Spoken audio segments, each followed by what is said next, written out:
నమస్తే, welcome to special focus. చిన్నపిల్లల నుంచి పెద్దవాళ్ల వరకు ఎవరిని విడిచిపెట్టదు. ప్రపంచంలో మరెక్కడా లేనంత మంది పేషెంట్లు మన దేశంలోనే ఉన్నారు. ఇక దేశంలో లెక్కలు చూస్తే దక్షిణాదిలో మరీ ఎక్కువగా ఉంది. తెలంగాణ, ఏపీలో డయాబెటీస్ పంజా విసురుతోంది. హైదరాబాద్లో షుగర్ మరింత ఎక్కువగా ఉంది. ఎందుకు ఇలా జరుగుతోంది? భారత్పై చక్కెర వ్యాధి ఎందుకు ఇలా దాడి చేస్తోంది? ఇక్కడి వారు చేస్తున్న తప్పేంటి?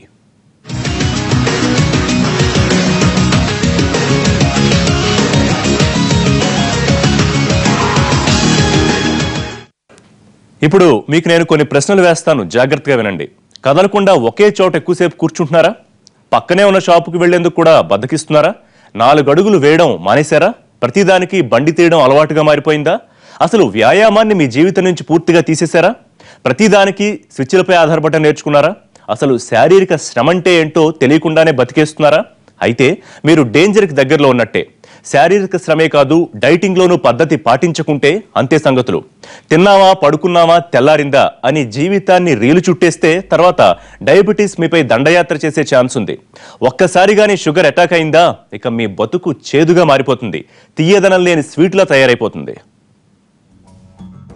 డయాబెటిస్, దీన్నే తెలుగులో మధుమేహం అంటారు. ఈ వ్యాధి లక్షణాలేంటో తెలుసా? విపరీతంగా దాహం వేస్తుంది, మూత్ర విసర్జన పెరుగుతుంది, ఆకలి ఎక్కువ అవుతుంది, ఎంత తిన్నా బలహీనంగా ఉంటారు, బరువు తగ్గిపోతారు, నీరసం, నిస్సత్తువ కట్టుకు వచ్చి మీద పడతాయి, చూపు మందగిస్తుంది, గాయమైతే త్వరగా తగ్గదు. కొన్ని రోజుల తర్వాత శరీరంలో రక్తనాళాలు దెబ్బతింటాయి. దీంతో గుండె, మెదడు, కాళ్లు, చేతులు శక్తిహీనమవుతాయి. ఇటు శారీరకంగా కాదు, మానసికంగా సమస్యలు కూడా చుట్టుముడతాయి.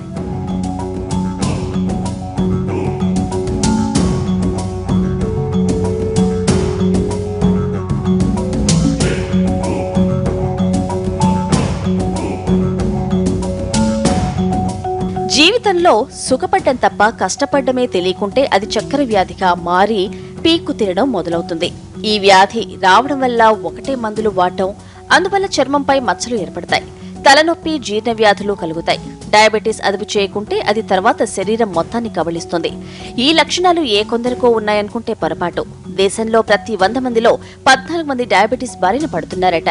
ఈ సంఖ్య రాను రాను ఎక్కువ అవుతుందే తప్ప తగ్గదని అంటున్నారు.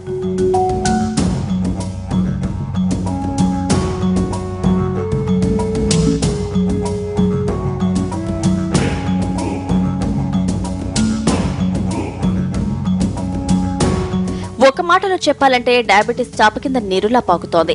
ఆహారపు అలవాట్లు, ఆరోగ్య నిబంధనలు ఏమాత్రం ఖాతరు చేయకున్నా సరే డయాబెటీస్ రోగులుగా మారక తప్పదు. హైటెక్ యుగంలో ఎక్కడికో వెళ్లిపోతున్నాం. కారు, బంగళా, చేతి నిండా డబ్బు, ఇక అంతా సుఖమే అని రిలాక్స్ కావడం ఆలస్యం, అటాక్ చేయడానికి రెడీ అంటోంది డయాబెటీస్.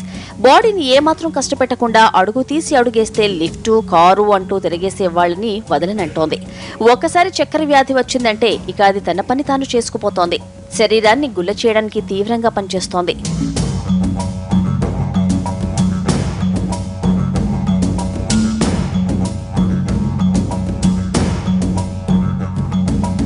చిన్న పెద్ద లేదు, ఆడామగా తేడా లేదు. ఎవరైనా సరే, ఎంతటి వారైనా సరే షుగర్ వదలట్లేదు.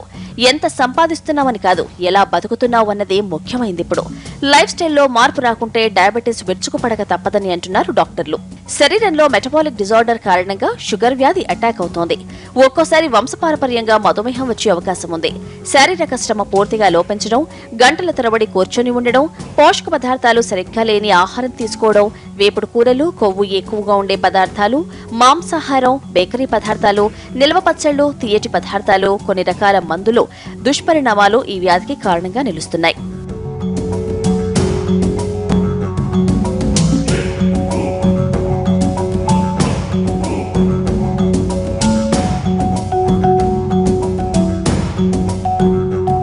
స్టెరాయిడ్స్, కొన్ని రకాల వైరస్ ఇన్ఫెక్షన్స్, హార్మోన్ల అసమతుల్యత వల్ల కూడా మధుమేహం వస్తుంది. మధుమేహం 2 రకాలు.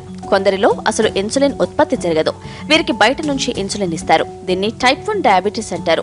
ఇది చిన్న పిల్లల్లో వచ్చే అవకాశం ఎక్కువగా కనిపిస్తోంది. టైప్ 2 మధుమేహం విషయానికి వస్తే ఇది రావడానికి ఎన్నో కారణాలు.